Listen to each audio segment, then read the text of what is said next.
राधे राधे दोस्तों, कैसे हो आप? उम्मीद है आप सभी अच्छे होंगे। क्या आपके घर में लड्डू गोपाल विराजमान हैं? अगर है तो आप उन्हें तुलसी का भोग जरूर लगाते होंगे। अगर आप लड्डू गोपाल को तुलसी जी का भोग लगाते हो और उसके बाद में चाय बनाते हो तो आप ये बात जरूर जान लीजिए, क्योंकि हम अगर तुलसी जी की चाय बनाने के बाद ये करेंगे तो घोर पाप लगेगा। क्यों हमें भगवान लड्डू गोपाल को तुलसी जी का भोग लगाने के बाद उसकी चाय नहीं बनानी चाहिए, या फिर हमें उसका क्या करना चाहिए? तो ये मैं आपको एक कहानी के माध्यम से बताऊंगी। मेरी बहन की लड़की माधवी, उसने ये कथा मेरे साथ शेयर की है। जब वह शादी होकर अपने ससुराल गई तो उसकी सास पहले से ही लड्डू गोपाल की सेवा करती थी। अब माधवी भी लड्डू गोपाल की सेवा पूरे मन से करने लगी और लड्डू गोपाल को तुलसी जी का रोज भोग लगाती थी। उसके मन में दुविधा थी कि लड्डू गोपाल को भोग लगाने के बाद इन तुलसी के पत्तों का क्या करना चाहिए। और उसने अपनी सास से पूछा, मम्मी जी, हमें लड्डू गोपाल को भोग लगाने के बाद तुलसी के पत्तों का क्या करना चाहिए? उसकी सास ने कहा, बेटा, तुम अदरक वाली चाय बनाती हो, उसमें ये तुलसी के पत्ते डाल दिया करो, इसलिए तुलसी का भोग भी हम सबको मिल जाया करेगा।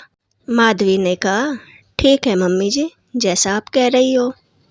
और उसके बाद वो रोज तुलसी की चाय बनाने लगी। अब क्या था, जब माधवी लड्डू गोपाल की पूजा करती तो लड्डू गोपाल उसे उदास दिखाई देते। उसे दिन प्रतिदिन ये एहसास हो रहा था कि लड्डू गोपाल खुश नहीं हैं, रूठे रूठे नजर आते, ऐसे ही भाव से उसकी तरफ देखते। अब माधवी रोज सोचती, पता नहीं मुझसे क्या गलती हो गई है, लड्डू गोपाल इतने उदास क्यों रहते हैं, ये मुस्कुराते भी नहीं। फिर उसने अपनी सास से पूछा, मम्मी जी, लड्डू गोपाल आजकल बहुत उदास दिखाई दे रहे हैं, पता नहीं क्या कारण है, मुस्कुराते ही नहीं है, क्या मुझसे कोई गलती हो रही है? उसकी सास कहने लगी, नहीं बेटी, ऐसी कोई बात नहीं है, तुम्हें वैसे ही लग रहा होगा। लड्डू गोपाल मुझे तो नाराज नहीं दिखाई देते, तुम्हें ऐसे ही लग रहा होगा। भाव से देखो, प्यार से देखो उनकी तरफ, वे भी तुम्हारी तरफ प्यार से ही देखेंगे। माधवी को लगा, मम्मी जी ठीक ही कह रही होगी, मुझे ही ऐसा लगता होगा। फिर रात को माधवी को लड्डू गोपाल सपने में दिखाई दिए। वे बहुत उदास मन से उसके घर से बाहर जा रहे थे। झट से माधवी की आंख खुल गई और वह बहुत दुखी हो गई। उसे रात भर नींद नहीं आई।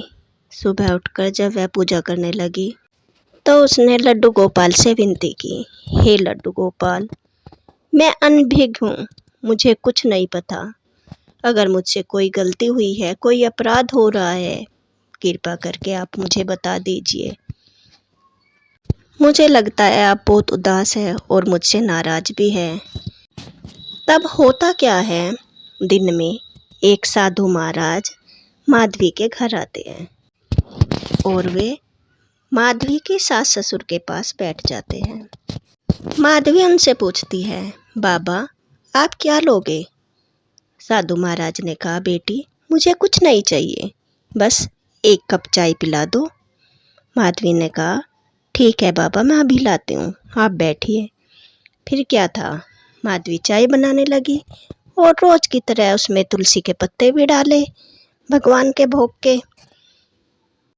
फिर चाय बनाकर साधु महाराज के पास ले गई, लीजिए बाबा चाय पीजिए, तुलसी के पत्ते और अदरक की बहुत अच्छी चाय बनाई है। अच्छा बेटे, ये तो तुमने बहुत अच्छा किया, मुझे ठंड भी लगी थी, तुलसी के पत्तों की चाय पीकर मैं ठीक हो जाऊंगा। अच्छा बेटी, एक बात बताओ, तुलसी के पत्तों की तो तुम रोज चाय बनाती होगी? हाँ बाबा जी, मैं रोज चाय बनाती हूँ। मम्मी पापा जी के लिए भी मैं रोज़ तुलसी के पत्तों की चाय बनाती हूँ। बहुत अच्छा है बेटे। लेकिन बाद में उन पत्तों का तुम क्या करती हो? बाबा जी बाद में क्या उनमें कुछ रहता है, मैं उन्हें पत्ती के साथ बहा देती हूँ या फिर अपने कचरे के डब्बे में डाल देती हूँ। हाँ, यही तो बात है, यही मैं पूछना चाहता था। ये बहुत अच्छा है कि तुम तुलसी के पत्तों की चाय बनाती हो, लेकिन ये तुम्हें ध्यान रखना है, बाद में तुलसी के पत्तों को कूड़े कचरे में या गंदे पानी में नहीं बहाना है।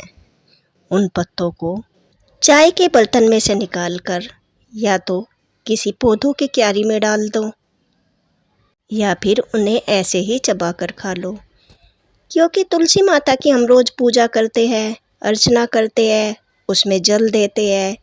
फिर हमें तुलसी के पत्तों का ऐसे अपमान नहीं करना चाहिए, उन्हें कूड़े करकट में या गंदे पानी में नहीं डालना चाहिए।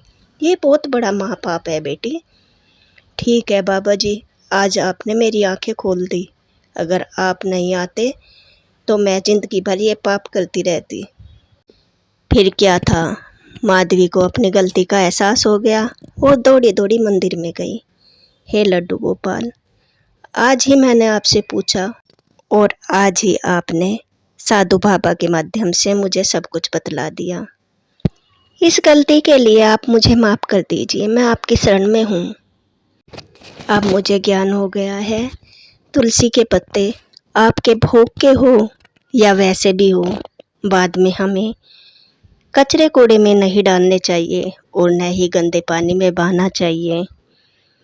तो दोस्तों, हमें तुलसी के पत्ते, पहली तो बात, जिस तुलसी माता की हम पूजा करते हैं, जल देते हैं, उन तुलसी माता से पत्ते नहीं तोड़ने चाहिए। चाय के लिए या किसी औषधि में यूज करने के लिए हमें तुलसी का दूसरा पौधा लगा लेना चाहिए, उसमें से ही हमें तुलसी के पत्ते तोड़ने चाहिए। जिस तुलसी माता की हम पूजा करते हैं उसमें से कभी भी पत्ते नहीं तोड़ने चाहिए। और ये तो अच्छी बात है, हम लड्डू गोपाल के भोग लगे हुए तुलसी पत्तों की चाय बना रहे हैं, क्योंकि वे हमारे खाने में यूज हो रहे। बस हमें ध्यान क्या रखना है कि हमें उन तुलसी के पत्तों को बाद में कहीं गंदी जगह नहीं डालना। तो दोस्तों, ऐसी ही नई नई जानकारियों के लिए मेरे चैनल को लाइक एंड सब्सक्राइब करो। राधे राधे।